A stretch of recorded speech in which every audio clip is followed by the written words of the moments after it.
இன்னைக்கு பெற்றோர்கள் பொதுவாக பெற்றோர்கள் தன்னுடைய பிள்ளைகளுக்கு திருமண வாழ்க்கை தேர்ந்தெடுக்கிறாங்க.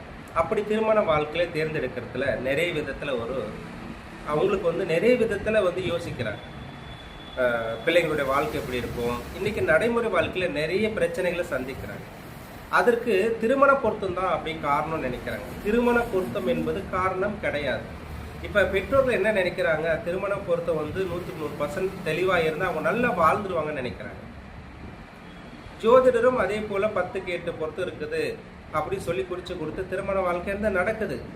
ஆனால் திருமணத்துக்கு அப்புறம் அவர்களுக்கு உண்டான நிறைய கஷ்டங்களும் பிரச்சனைகளும் இருப்பதற்கு காரணம் திருமண பொருத்தம் மட்டுமே கிடையாது. ஒருத்தருடைய திருமண வாழ்க்கையில் அவர்களுடைய ஜாதக ரீதியாக அவர்களுடைய முன்ஜென்ம கர்மவினை பயன் அவர்களை வழிநடத்தும். அப்போ அந்த கர்ம வினை தான் ஒருத்தருடைய திருமண வாழ்க்கையிலே வழி நடத்தும். அந்த கர்ம வினைக்கு தகுந்தாற்போல் தன்னுடைய வாழ்க்கையை அமைக்கும். அது உயர்வாக இருக்கலாம், தாழ்வாக இருக்கலாம், சந்தோஷமாக இருக்கலாம், இல்லை கஷ்டமாக இருக்கலாம். இது எல்லாமே அவங்களுடைய கர்ம வினை பயன் அடிப்படையில் தான் நடக்கும். அப்போ கர்ம வினையானது அவர்களை வழி நடத்தும். அப்போ இதுக்கு நம்ம ஜாதகத்தில் 10க்கு 10 பொறுத்து பார்த்து திருமணம் பண்ணிட்டோம், ஏன் அவங்க நல்லா இல்லை அப்படின்னு சொன்னால் இது நம்ம பார்க்குற கோணம் தவறு. ஏன் அப்படின்னா திருமண பொருத்தம் என்பது ஒரு இணைவு, அவ்வளோதான். அதுக்கப்புறம் இருவருடைய ஜாதக ரீதியாக எந்த காலகட்டங்களில் எந்த மாதிரி கிரக சஞ்சாரம் இருக்குது, அந்த கிரக சஞ்சாரப்படி எந்த மாதிரி தடைகள் இருக்குது அப்படின்னு நம்ம தெரிஞ்சு அதற்கு தகுந்தாற்போல் தன்னுடைய திருமண வாழ்க்கையை நம்ம பயணிக்கணும். ஆனால் இன்னைக்கு அவ்வாறு பார்ப்பது கிடையாது. முதல்ல நம்மளுடைய வாழ்க்கை இதுதான் சொல்லிட்டு அந்த வாழ்க்கையை ஏற்றுக்க பழகிக்கணும். இப்போ பார்த்தீங்கன்னா உதாரணமாக பார்த்தீங்கன்னா இன்னைக்கு மழை வரும் அப்படின்றது எல்லாருக்கும் தெரிஞ்சது.